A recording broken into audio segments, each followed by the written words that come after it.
the sun hung merciless over Cassidy Creek, the morning they came to sell Clara Whitmore's life out from under her. It was a Tuesday, always a Tuesday, when bad things happened in this part of Texas.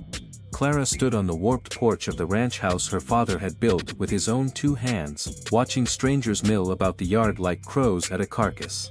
Auctioneers, land agents, vultures in pressed shirts. She had dressed carefully that morning, high collar, hair pinned tight. She would not give them the satisfaction of seeing her crumble. "Lot number 1, the auctioneer called out, mopping sweat from his forehead with a handkerchief that had seen better days. 160 acres of prime grazing land, water rights included, opening bid $2,000. $2,000. Her father had paid 6, but the drought had taken 3 years of cattle, the bank had taken what was left, and now Harlan Briggs, the fat land baron who sat in a black buggy at the edge of the crowd, was here to take the rest. Clara recognized his men. 6 of them, rifles resting across saddle horns, eyes flat and patient as rattlesnakes in the shade. Briggs hadn't bothered to get down from his buggy. He never did. He let other men do his bidding, in every sense of the word. 2,000, one of Briggs's men called out, right on cue. 2,200, said another voice. From the back of the crowd, Clara turned.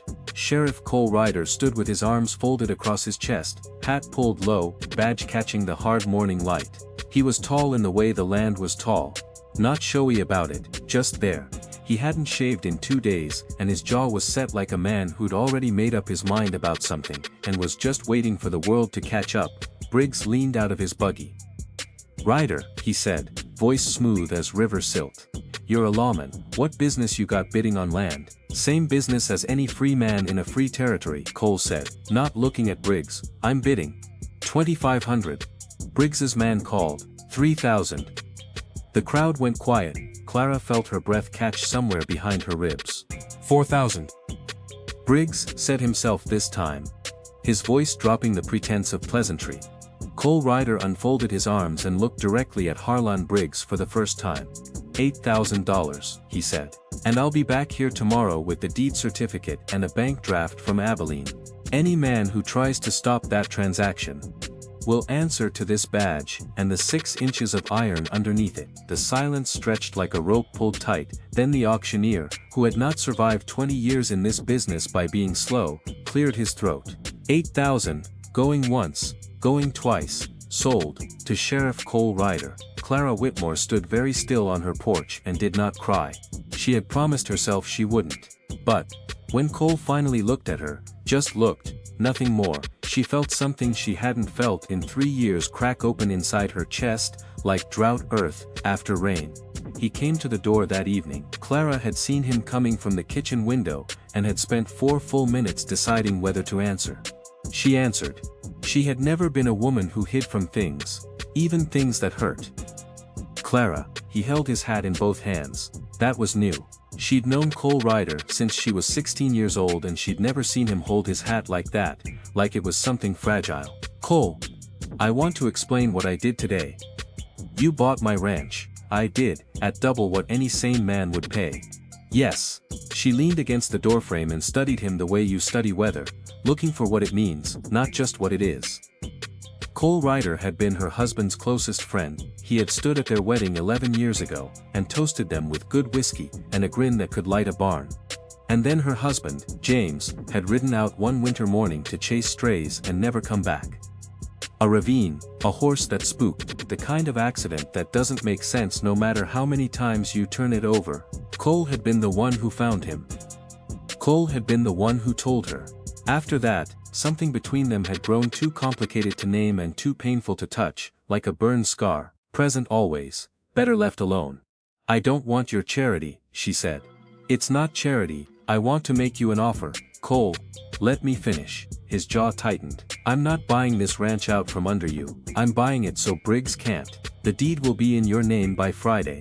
My name won't appear anywhere on it." Clara went very still. "Why?" He looked at her for a long moment, then he put his hat back on, touched the brim, and turned to walk back toward his horse. "Because James would have done it for me," he said, and rode away before she could answer. They came 3 nights later, 4 riders. No lanterns. moving slow along the ridge road that ran behind the barn, the road that wasn't visible from the house unless you knew to look. Clara knew to look. She'd learned that from her father, who'd learned it from his, going back to a time when this land was contested by forces far older and more patient than Harlan Briggs. She watched from the upstairs window, rifle in hand, heart steady. She was not a woman who panicked. She was, however, a woman who understood when the odds were bad. 4 riders. One woman alone. 8,000 acres of darkness between her and any help. She lit no lamps. She moved to the back of the house, slipped out the kitchen door, and ran low across the yard toward the barn. The horses were already nervous, ears back, shifting in their stalls. Animals always knew. Miss Whitmore. The voice came from directly behind her. She spun, rifle up. Cole Ryder stood 5 feet away in the shadow of the barn wall, both hands visible, wearing a canvas duster over his shirt, and a look on his face that said he'd been there a while. "You scared 10 years off me," she whispered fiercely. "Good, keep your voice down." He nodded toward the ridge. "I've been watching them since sundown, Briggs's men. The same 4 who rode sweep for him at the Hendersons' place last spring before that ranch mysteriously caught fire." Clara felt cold move through her that had nothing to do with the night air. The Hendersons had sold, cheap, fast and grateful to still be breathing. "How long have you been out here?" "Since dark." She stared at him. "You've been watching my property since dark and you didn't think to knock on my door?" "I didn't want to scare you, Cole. I had a rifle pointed at your chest 30 seconds ago." Something moved in his expression. Not quite a smile, but close. "Fair point. Come on. Let's get you back inside," before they finished their loop and come around front. They sat at her kitchen table, with the lamps low and the rifle across her knees, listening to the riders make their slow circuit of the property. Cole had his revolver on the table, within easy reach. He drank the coffee she made without being asked and didn't comment on the fact that her hands had trembled slightly when she poured it. She appreciated that. "Tell me about James," she said suddenly. He looked up. "I've been thinking about it, about what you said, that he would have done this for you." She kept her voice even. "I need to know if you're here because of guilt or because of something else." The silence between them was the kind that had weight. "Both," Cole said finally. He looked at his coffee cup. "I should have found him sooner. I've carried that for 3 years and I'll carry it the rest of my life. That's the truth." He looked up, then. And his eyes were the color of late sky, that particular blue that comes just before dark takes over completely. "But I'm not here because of guilt, not tonight, not the way you mean." Clara held his gaze and didn't look away, which cost her something. "Briggs came to see me yesterday," Cole said, shifting back to business. She was grateful for it and resented it simultaneously. "Came to the office, casual as Sunday. Told me I'd made a foolish investment. Told me the land out here was prone to accidents. He threatened you," he implied. "Men like Briggs don't threaten directly, it leaves tracks." Cole wrapped both hands around the coffee cup. "He's got a judge in Comanche County on his payroll. He's got 3 state legislators who owe him money. He's been building toward owning this entire valley for 5 years, and your ranch is the last piece he needs for the water rights. The creek, Cassidy Creek, runs through your property for 6 miles. Whoever owns it controls water access for 30,000 acres north of here. Briggs can't run his expanded operation without it." Clara sat with that. Outside, the riders had gone quiet. Which was worse, somehow, than hearing them move. "He won't stop," she said. "No. And you standing between me and him puts you in his way too." Cole picked up his revolver and checked the cylinder with the quiet efficiency of a man for whom this was as automatic as breathing. That's generally where a sheriff's supposed to be. Dawn arrived in shades of copper and threat. Cole had dozed in the chair by the window. She'd found him there when she came down at first light, and she'd stood in the doorway for a long moment, just looking at him, at the way exhaustion had smoothed something from his face, that waking never quite let go of. She made breakfast.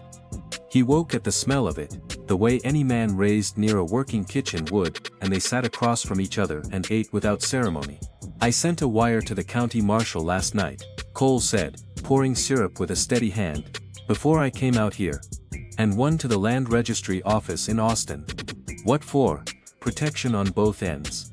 Briggs can pressure a local judge. but he can't pressure a federal land registry.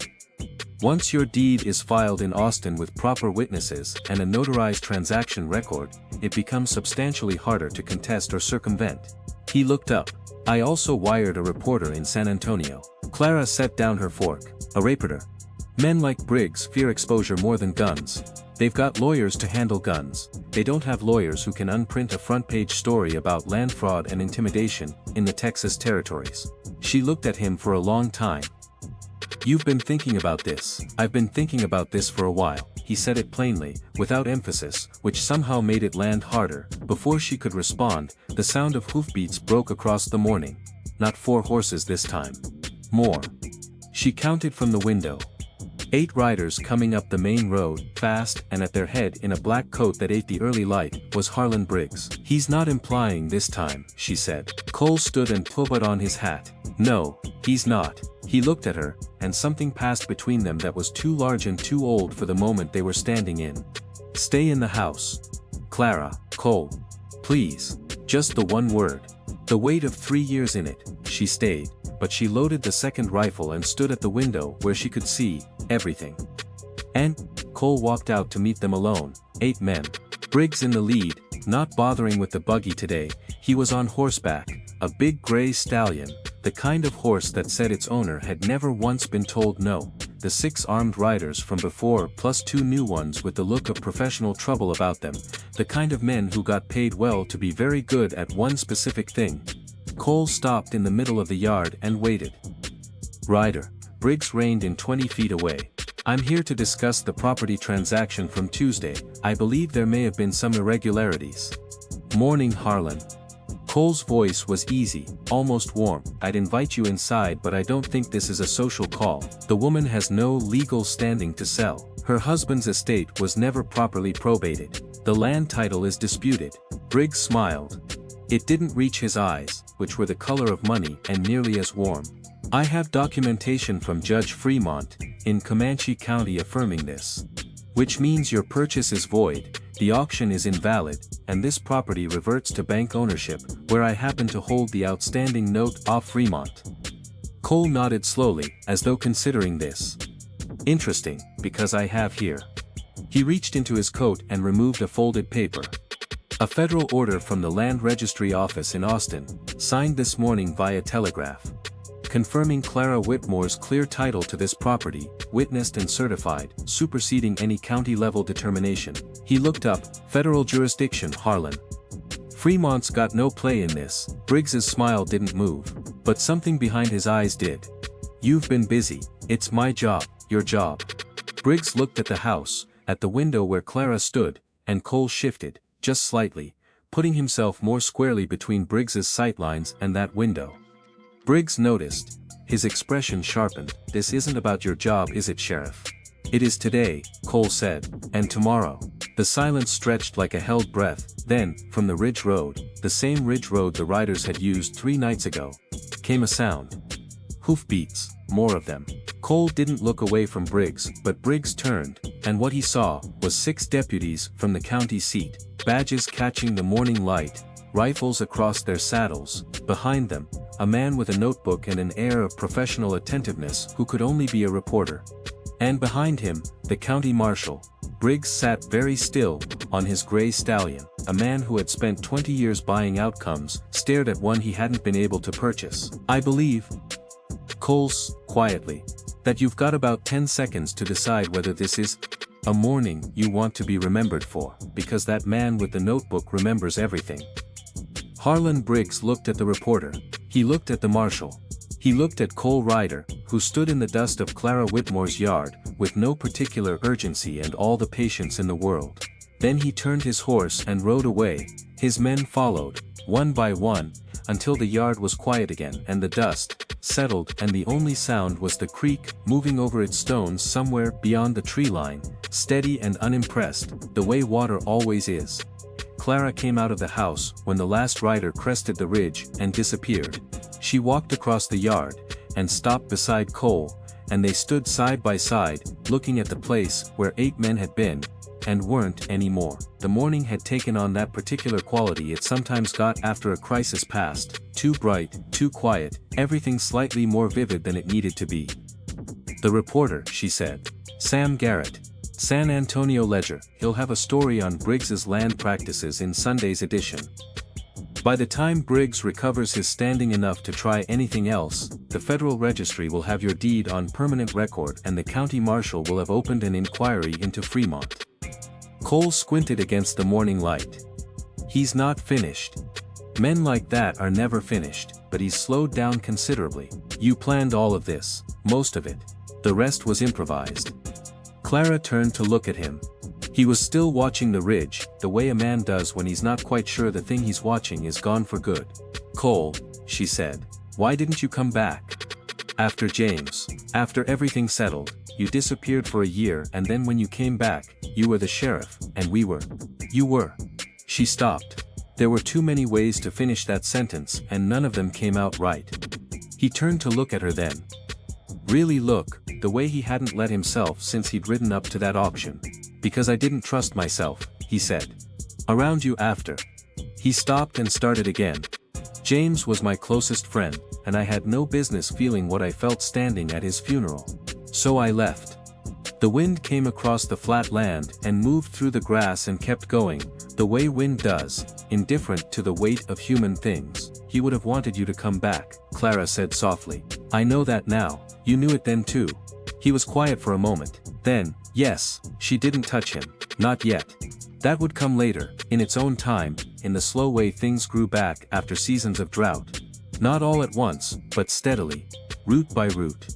But she stood beside him in the morning light and didn't move away, and after a moment his shoulder touched hers, and stayed there, and neither of them said anything more about it. Somewhere behind the tree line, Cassidy Creek kept moving over its stones, clear and cold and entirely unconcerned with the affairs of people. But, present, always present, the way some things are that you can't quite name and can't quite live without. She had almost moved on, that was the thing she turned over later. Weeks later, when the deed was framed and hung beside her father's photograph, and the inquiry into Fremont had made the papers, and Harlan Briggs had become the kind of man people didn't speak of in public anymore without lowering their voices, she had almost moved on. Had been this close. Had packed away James's things, relearned how to sleep through the night, gotten about the business of rebuilding the herd. Had started, in the tentative way of someone testing ice, to think about the future as a place she might actually live in instead of just endure. And then Cole had shown up at her door. Not the morning of the auction. That had been practical. Transactional. A lawman doing what a lawman does, she meant the other time, 3 weeks later, on a Thursday evening, when the light was going gold and soft over the ridge, and she'd been on the porch with a cup of tea, and heard his horse come up the road. He had dismounted slowly, walked to the foot of the porch steps, stood there with his hat in his hands exactly as he had that first evening, except this time there was nothing pressing to discuss, no crisis to manage, no strategy to explain. "I was thinking," he said, "that if you were willing, I might come for supper sometime." Just that. The directness of it was startling. Not because Cole Ryder was an indirect man, but because he had been so careful for so long that plainness from him carried the weight of a declaration. Clara had looked at him for a long moment. She had thought about James, who would have laughed at both of them and told them to stop being idiots. She had thought about the 3 years she'd spent alone, with this land, and its silences. She had thought about the way Cole had stood in her yard at dawn with 8 armed men in front of him, and hadn't moved an inch. "Saturday," she said. 6 o'clock, don't be late." He had put his hat back on, touched the brim, and turned his horse back down the road, and she had watched him go with something she hadn't felt in a very long time moving quietly through her chest. Not the wild, bright thing of youth. But something steadier, something built from the same material as the land itself, slow and deep and harder to kill than it looked. She'd almost moved on, almost, she was glad she hadn't.